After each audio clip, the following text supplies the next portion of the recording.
out here very easy in my Jeep down Interstate 10, just about 4 miles of road that was off-road. That took me about, I was going about 3 or 4 miles per hour down it for a couple of miles. I do have a lot of cattle in the area, a lot of bulls I need to look out for. But, you know, prior to 1858, if you wanted mail sent to the West Coast, if you wanted mail heading towards California, well, it had to go by sea. It had to go around the Cape, around South America. That was a treacherous trip. And then if you didn't do that, then you had to come through diseased jungles of Panama.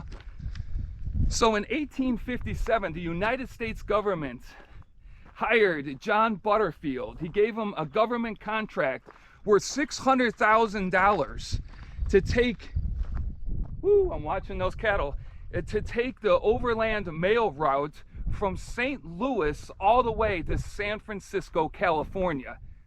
But you know what they had to do prior to that? From 1857 until late 1858, they had to build stage stops. And that's where I'm at today. Stay tuned.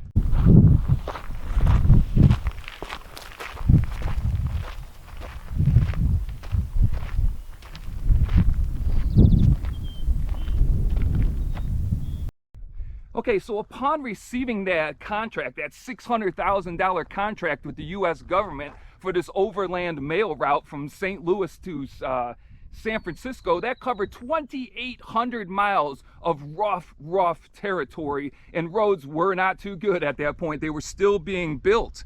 So he had to build roughly 139 stage stops. Out of those 139 stage stops, only 10 of them were made and fortified in stone. And this one here at the Dragoon Springs Stage Stop here in Arizona was one of the 10 that was built in stone to fortify it against the Apaches that, again, were so prevalent around here and just reaped so much havoc that this is what they decided to build in August of 1858. So in August of 1858, a construction crew arrived at the Dragoon Springs to build a stagecoach station near the springs. Butterfield had a so-so agreement with the Apaches around the area that they could share the spring, which is about a mile away. That's why he decided to build this station a mile away from the spring. He didn't want to cause any friction with the Apaches that were really prevalent right up through there and all around these mountains here.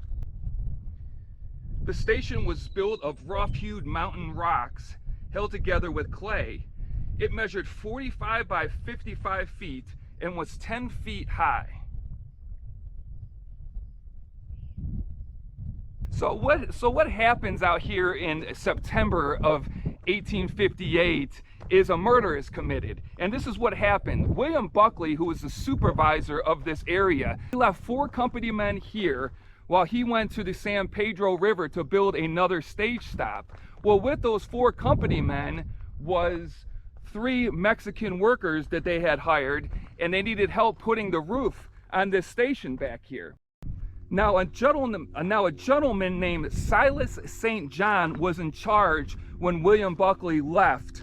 And everything seemed to be going well. The whole time they were here building the station, things seemed to be going well with the 4 company men and with the 3 Mexican individuals that they hired to help put this roof and this building up.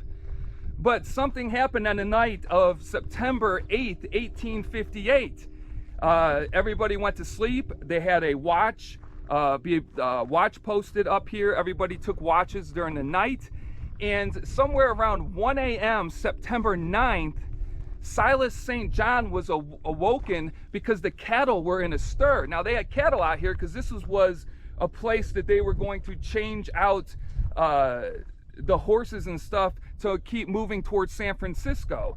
And they had a bunch of supplies at this station. So he hears this ruckus, and before he really can wake up, he is hit over the head, or on the side of the head, with a sledgehammer, and he falls to the ground. Then he's hit with an axe. Now he's going for his rifle, the story tells, because Silas St. is the only one who survives, and he tells this story. He goes for the rifle gets knocked out of his hand as soon as the sledgehammer comes. Then they cut him in the left hip, and he's bleeding all over the place. Then they smashed his left arm. I mean, completely obliterated his left arm. And the other two individuals, one was killed in his sleep. They took a hammer and just bashed in his skull. While the other one was trying to fight him off, he got bashed in the skull too by a sledgehammer. Now Silas St. John, and I don't know how, he finally reaches his 6-shooter and he starts shooting, and it's the 3 Mexican workers that are there that are causing this ruckus. And the reason they believe they did it was because they wanted to take all the cattle and all the supplies out of this station because there was so much of it. So they ambushed the 4 company men that were there. Now Silas St. John, he's the only one that's really surviving. He's laying out here. So the one gentleman, he's hanging out for dear life for about 2 days, and he passes away. So now all 3 of them, 3 of his men have passed away. He's out here. He's trying to take care of those guys. He was trying to keep them alive, but there was nothing that he could do. And finally, from that direction out there, a stage was coming through with a reporter. He saw that there was no flag above the stage station. So he came in. He was about a mile off. He came in to check on him, and then about an hour later, another stage was coming through around this direction with a military group aboard because they were help building the roads out through this territory.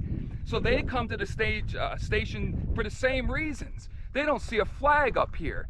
Well, when they finally get here, they find Silas St. John. They find the 3 individuals who are dead, their skulls pretty much bashed in. They see Silas St. John laying here. He can't even speak because he has had no water in 4 days. He can't even say anything. They take care of his arm, and then they call for the doctor. They send for a doctor, and the doctor's in Tucson. By the time the doctor arrives at this location, Silas St. John has been in this condition for 7 days. 7 days. How he survived is an absolute miracle. Now, what happens at the stage station when the doctor gets here is he amputates Silas St. John's left arm. They send him to, I believe, Fort Buchanan, which is just right down the road here, maybe a few miles.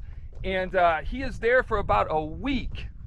And then he actually recovers well enough in 20 days. The guy was 23 years old when this happened to him. He recovers in less than 3 weeks, gets on a horse, and rides all the way back to Tucson. Now, in a car, it's roughly 72 miles from Tucson on the beautiful I-10. He's running across this rugged area for over 70 miles, having just had his left arm amputated, and he makes it. People are absolutely amazed.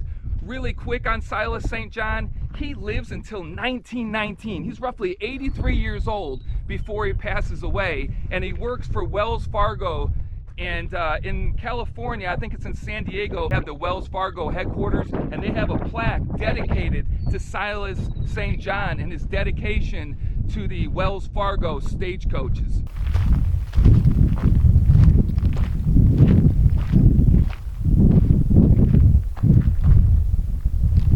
Let's talk about what happened around 1862. This is interesting, and those 4 graves are right over there, and there are Confederate flags waving. Confederate flags from 1862 in this part of Arizona. How?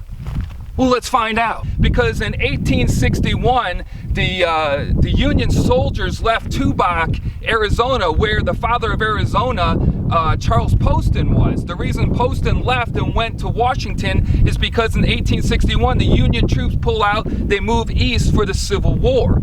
So that area of Arizona is then taken over by the Confederates. Now, in California, we have a Union army out there. They keep coming back through here. What ends up happening is this.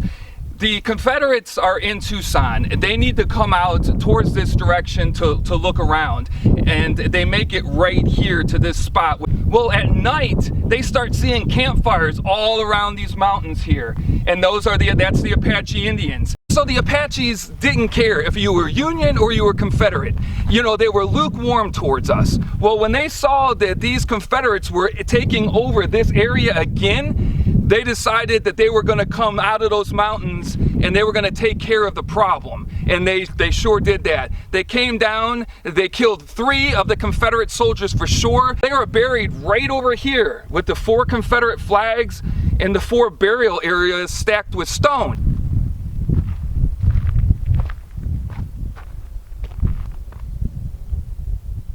It says here 2 of the graves are marked. Sergeant Samuel Ford and Ricardo, a Hispanic cattle driver. There are no markers on the other 2 burial mounds, but one probably holds the remains of Captain John Donaldson. The 4th burial remains unknown. All right, that'll do it from Dragoon's Stage Stop here in the town of Dragoon. Check it out. The Dragoon Springs is about a mile back, and in the late 1890s, I believe, an earthquake happened here and it actually closed up the springs. Just a dribble now comes out of that spring. I appreciate everybody's support, everyone who subscribes to this channel and leaves a comment or a thumbs up. If you would like to donate to this channel to keep these adventures going, I have a PayPal link on my YouTube channel on the home screen and at the About section. Until next time, take care of yourself.